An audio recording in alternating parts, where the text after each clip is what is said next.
Hi folks, thanks very much for joining me for this extra fly time video. I didn't get any fishing done this week, hence no fly fishing video. But what I did do was have enough time to get up to some mischief on Facebook, and I had a right chuckle at some of the comments I got from this pattern. But on a serious note, some people did struggle with the Squirmy Wormy material, so I thought I would show you how to do this pattern. Without further ado, let's get into it. Shut up and sit down.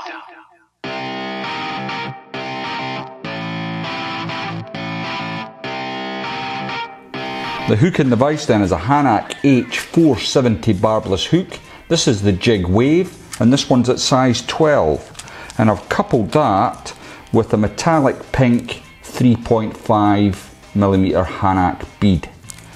Now, I'm not going to use thread, so a lot of the problems that people have with tying squirmies is they use thread. I like to use Glo-Brite on mine. It's a much softer, easier material to use on the squirmy material. Now let's have a look at the squirmy material. So what I've got here is, it's out the packet. Now I have got the entire colour range of this, but unfortunately I can't find it. I think somebody broke in and stole it. It's that hard to come by now. But basically it comes on a strand like this. You don't get very many. And as you can see, I've only got a few left, so let's hope I don't make a mess of putting this together. So I'm going to show you a couple of ways of doing it. There's you just pull the strand off. The first method's quite simple. So I take it off and I've got it like that. And what I'm going to do is just trim up the first couple of millimeters, like so. So I've got a flat end.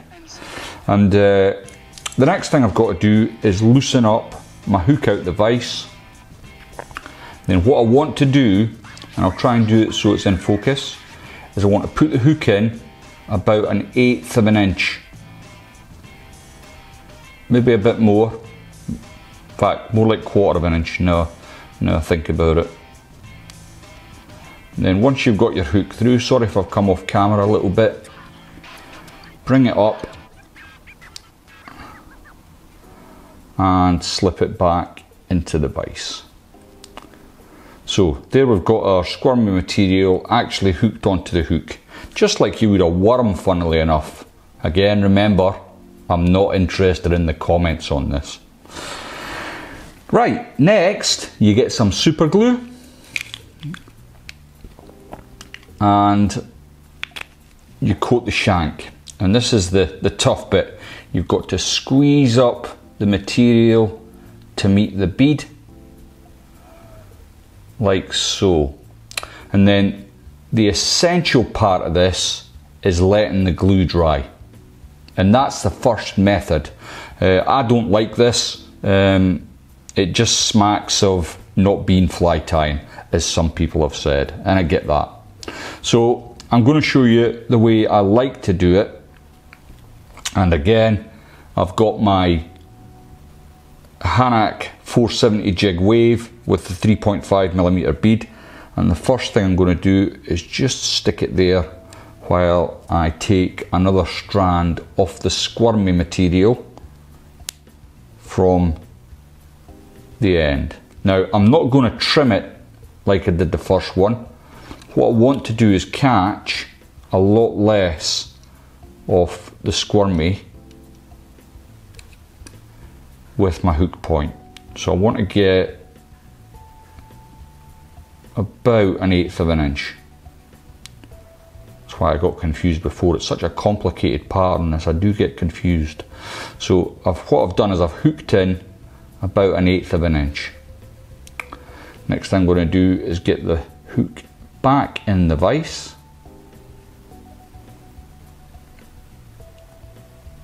And I'm going to add a little bit of super glue just in behind the bead.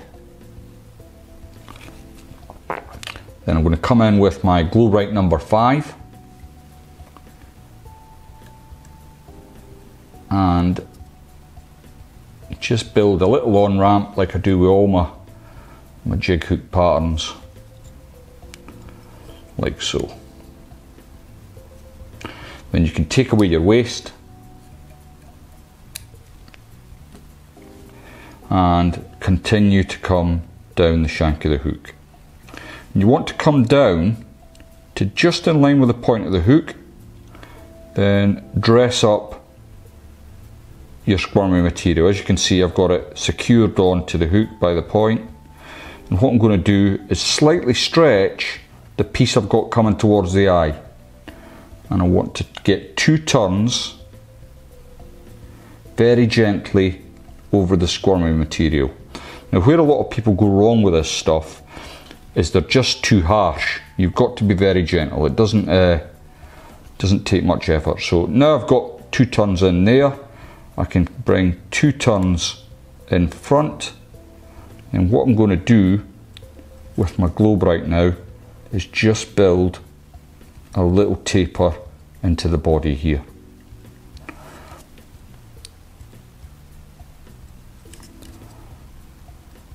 Bear with me.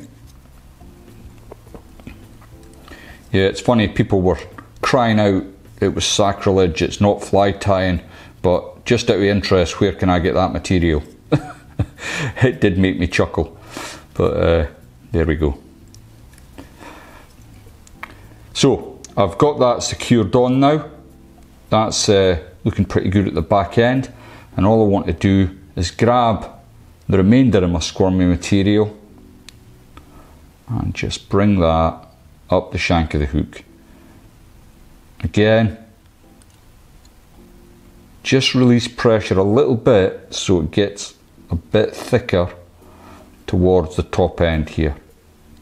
Then as you come over the bead, bring your floss over to meet it, just nice and gentle, don't put any pressure on at all.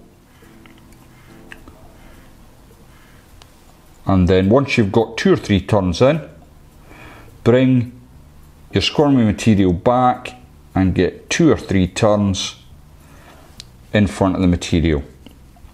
What you can do then is stretch it out a little and remove the waste. Then to finish it off,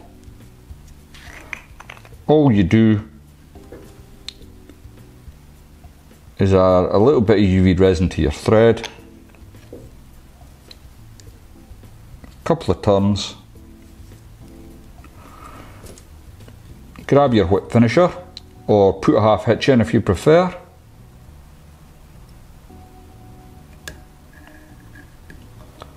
three turns, just tighten that up and again remove your waste. Now I'll just cure that up. What I like to do actually is just add another coat, and what that'll do is give me a chance just to explain my standpoint on what is fly fishing and what is fly tying. I'm not too precious about the whole thing, if I'm honest. I'm just going to release my vise while I do this.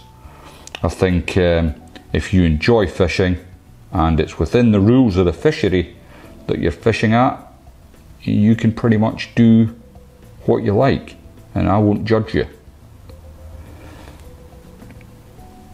But I know there's a cohort of folks that think fly tying should be feathers and fluff and not model building.